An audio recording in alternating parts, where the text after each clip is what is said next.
Ini ada fenomena yang agak menarik dan unik sebetulnya, wabil khusus kalau kita benar-benar memperhatikan polemik isu nasab ini secara cermat.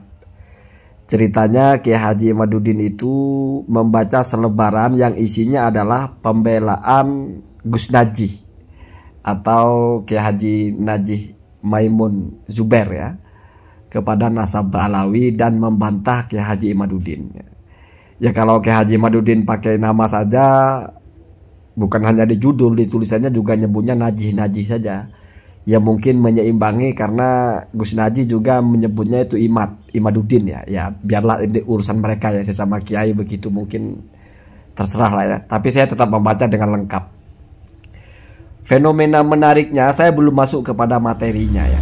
Karena ini tajam sekali Kiai Imaduddin ini, bahkan ada narasi-narasi Gus Najih nggak paham fikih gitu ya dalam masalah syahadah dalam nasab. Ya itu lelucon sebetulnya ya. Nanti akan saya buktikan siapa sebetulnya yang malah tidak paham dan sungsang pemahamannya. Adapun fenomena menarik yang saya maksudkan adalah ternyata tulisan Kiai Haji Imaduddin ini tidak dimuat di RMI yang ada di bawah naungan PBNU ya.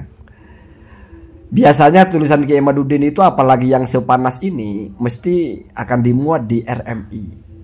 Tetapi kenapa sekarang kok tidak? Justru tulisan Kiai Haji Imaduddin yang terbaru di RMI itu adalah menjelaskan tentang pemikiran Ketua Umum PBNU. Judulnya itu Fikratus Syekh Yahya, dipanggil Syekh ya.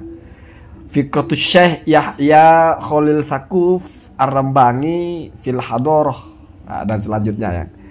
Jadi sepertinya tulisan yang dimuat di RMI itu adalah tulisan Kiai Imaduddin, bukan lagi masalah nasab. Mungkin yang terakhir itu yang tentang Rumil Abbas tidak paham sejarah, bukan sejarawan atau apa, itu yang terakhir ya. Ketika ada tulisan yang setajam ini mengkritik keras Gus Najih malah tidak dimuat di RMI. Ini ada apa? Ini pertanyaan kawan-kawan ya. Ya kita tunggu saja selanjutnya. Apakah tulisan-tulisan tajam Kiai Haji Imaduddin, tajam dalam artian itu spesifik bicara nasab, itu masih akan dimuat lagi di RMI atau tidak? Nah, karena dari situ kita bisa lihat berarti ada sedikit perubahan. Kalau tidak salah, dulu kan ada wacana-wacana pemecatan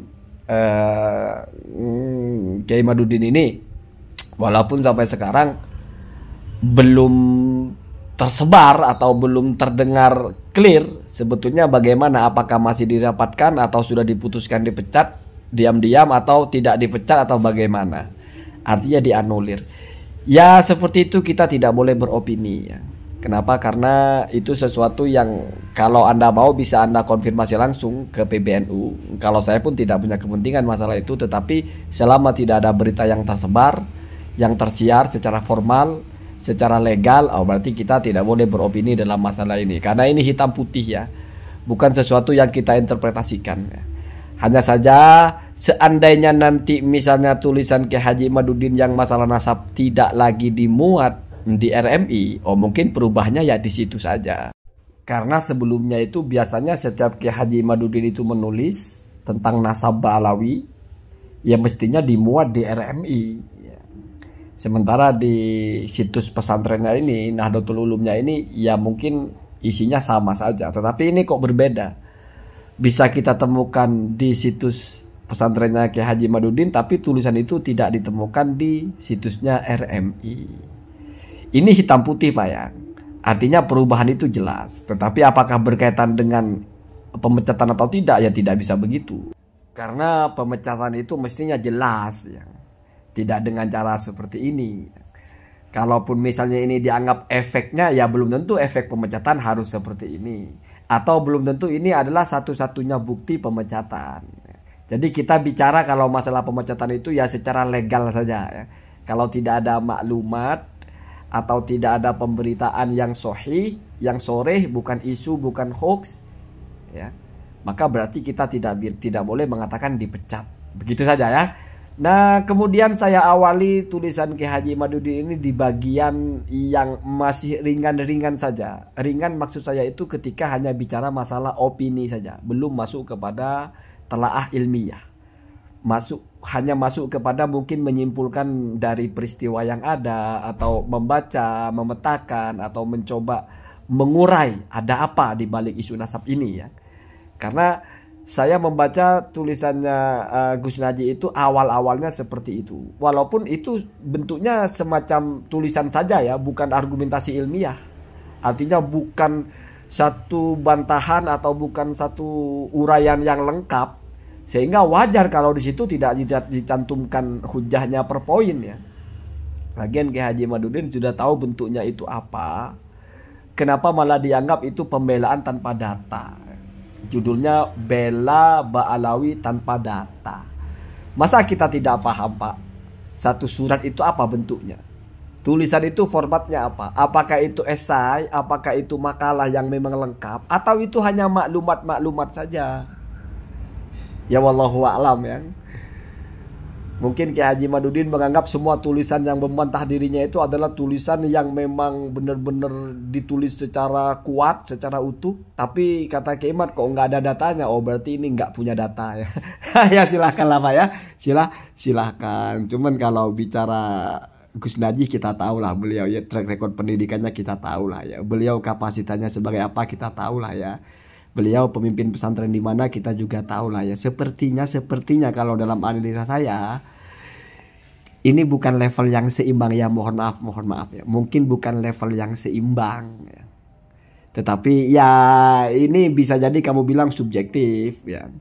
Ya menurut kamu, kalau menurut saya lebih hebat yang ini silahkan. Itu kan saya juga mengatakan itu tidak ngegas juga, santai. Dalam pandangan saya ini sepertinya kalau Ki Haji Imaduddin menanggapi Gus Naji itu, apalagi dengan tanggapan yang ada dalam tulisan ini, sepertinya memang bukan levelnya. Itu menurut saya ya, menurut saya pribadi. Ya kalau tidak setuju silahkan.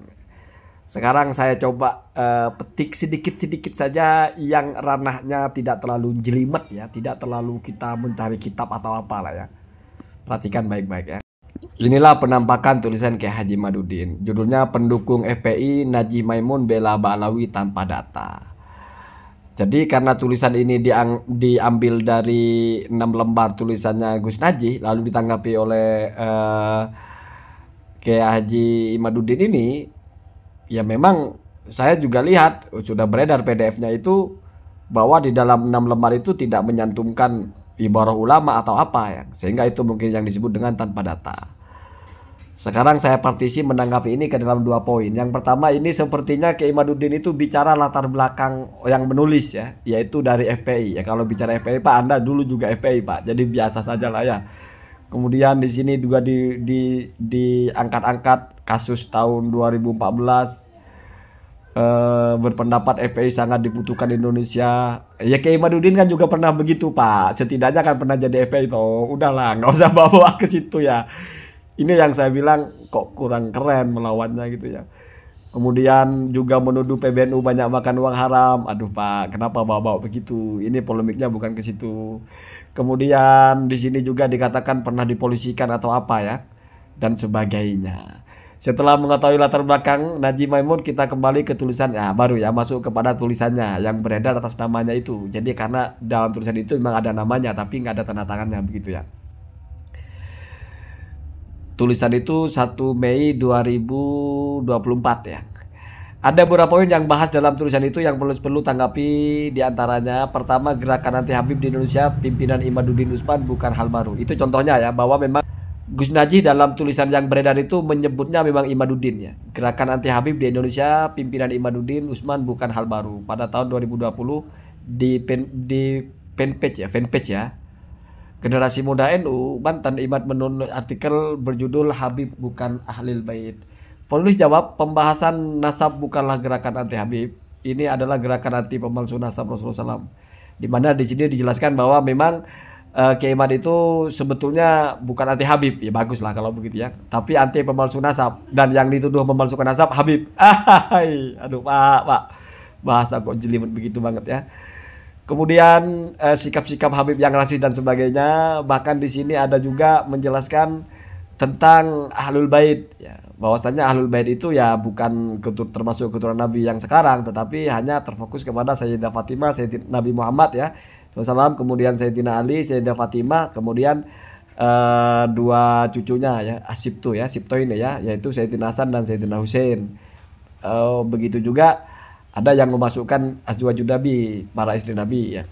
Tapi tidak ada kata Kiai itu yang menjelaskan kalau keturunan Nabi masuk Ahlul Bait. Itu kan pemahamannya Kiai ya. Artinya ini kan sesuatu yang ikhtilaf. Bagaimana memahami Ahlul Bait itu, siapa yang termasuk ke situ ya.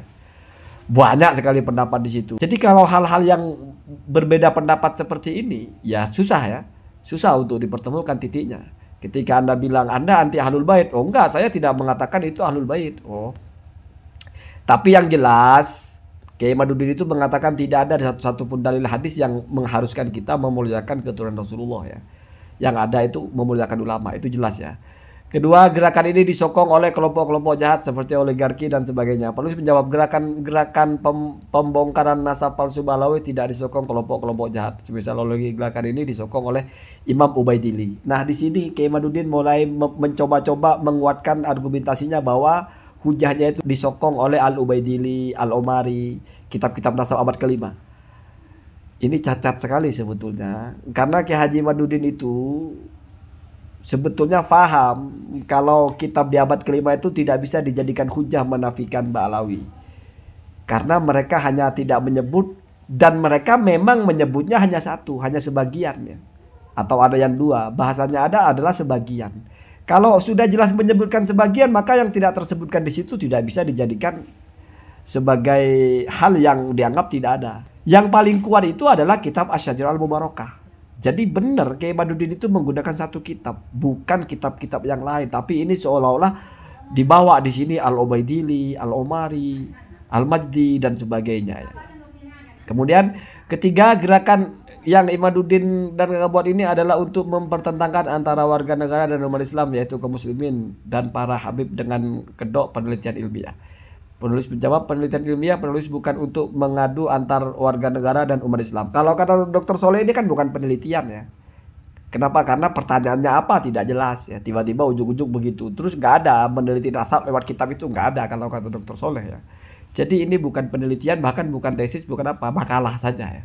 Nah, jadi sampai di situ ya. Nanti saya bahas di bagian kedua, yaitu tentang ketika sudah bicara tentang argumentasi nasabnya.